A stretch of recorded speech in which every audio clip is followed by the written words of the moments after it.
आज देश के अग्रणी कलाकारों में हैं। संजय से मेरा परिचय काफ़ी पुराना है, जब ये कला महाविद्यालय में छात्र हुआ करते थे और बीच में जो इनके सृजन की प्रक्रिया रही उससे मैं अवगत होता रहा, इनके काम को देखता रहा। और इधर हाल में भी मैंने इनके स्टूडियो में जाकर मुंबई में, जहाँ पर ये काम करते हैं, वहाँ लगभग 3 दिन मैंने इनके साथ समय दिया और इनके पूरे सृजन की प्रक्रिया को निकट से मैंने देखा। संजय इन दिनों महात्मा बुद्ध के जीवन पर काम कर रहे हैं और यही इनकी प्रेरणा के स्रोत हैं। हालांकि कला विधा में जो उसके मोटिव होते हैं, जो उसके कथ्य होते हैं, वो कथ्य आज की समकालीन कला में वैसा कुछ नहीं है कि बिल्कुल प्रायोजित होता है या उससे कलाकार पूरी तरह से प्रतिबद्ध होता है। सृजनात्मकता का जो एक उत्कर्ष होता है या जो सृजन की जो प्रक्रिया होती है, शुरू से किसी मोटिव को, किसी अभिप्राय को लेकर के कलाकार चलता है और फिर उनके जो लाइन है, फॉर्म है, कलर हैं, वो एक अलग रूप पाते हैं। और संजय का काम इस रूप में आज राष्ट्रीय पहचान में है, बल्कि इनके काम की पहचान देश से बाहर भी हुई है, जहां इनकी कृति कुछ विदेशों में समूह प्रदर्शनियों में गई। किसी गैलरी ने या किसी कला संस्था ने अपने कार्यक्रम के तहत इनकी कृतियां बाहर भेजी, जहां भारतीय कलाकारों का प्रतिनिधित्व हुआ। खासकर बुद्ध के को विषय बना करके भारत के कुछ श्रेष्ठ कलाकारों ने कार्य किया, उनमें इनकी कृतियां भी शामिल थी। और मुंबई की जो एक बहुत प्रसिद्ध गैलरी है ताओ, उसने इसका संयोजन किया था और उसमें जो इनका काम था वो काम भी एक समग्र पहचान में है। संजय विगत कुछ वर्षों से जो काम कर रहे हैं, इससे इनकी एक व्यापक या सार्वभौम पहचान हम कह सकते हैं कि उभरी है। इससे पूर्व संजय के काम की एक अपनी विकास प्रक्रिया थी, जो एक आंतरिक गत्यात्मकता होती है कला के सृजन की। उसमें संजय कुछ प्रयोग भी कर रहे थे। हालांकि उन प्रयोगों में जो बात थी वो बात अब भी है, लेकिन दोहराव नहीं है।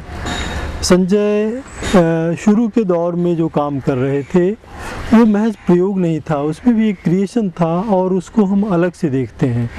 लेकिन आज जो संजय का काम है ये अधिक प्रासंगिक है और फिर इस काम को देखने का एक अपना अर्थ है भारतीय समकालीन कला में। क्योंकि देश के जो शीर्ष कलाकार काम कर रहे हैं, उनके काम को अलग अलग तरीके से पहचाना जा रहा है। मतलब हर किसी के काम की एक पहचान है। संजय का काम देखते ही ये पहचान में आता है कि ये संजय कुमार का काम है।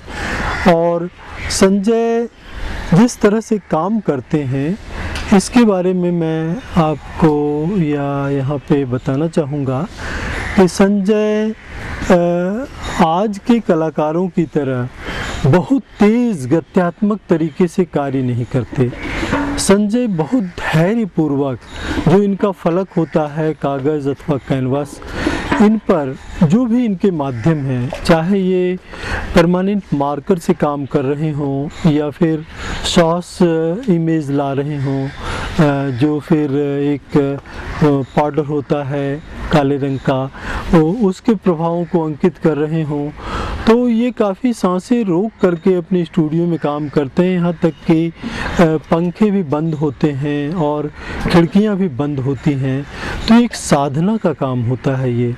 ज़रा भी किसी काम में कहीं कोई गतिरोध आता है, कहीं कोई अपेक्षित अनपेक्षित हो जाता है, जैसे एक बिंदु भी अधिक यदि आ गया कहीं, तो फिर इनके काम को वहीं विराम लग जाता है। इस तरह से एक आध्यात्मिक क्रिया होती है इनके काम की।